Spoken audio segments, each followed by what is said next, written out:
ગુજરાતમાં હાલ કાળઝાળ ગરમીનો પ્રકોપ જોવા મળી રહ્યો છે। રાજ્યના અનેક શહેરોમાં તાપમાન 40 સેલ્સિયસની પાર પહોંચી ગયું છે, જેને કારણે લોકો ગરમીથી પરેશાન બન્યા છે।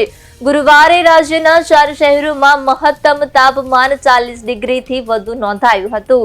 રાજકોટ 41.9 સેલ્સિયસ સાથે સૌથી ગરમ શહેર રહ્યું, જ્યારે સુરેન્દ્રનગરમાં 41 સેલ્સિયસ, અમદાવાદમાં 40.4 સેલ્સિયસ અને અમરેલીમાં 40.3 સેલ્સિયસ તાપમાન નોંધાયું હતું। આગામી 2 દિવસ દરમિયાન તાપમાનમાં હજુ 2 થી 3 ડિગ્રી સુધીનો વધારો થવાની શક્યતા છે।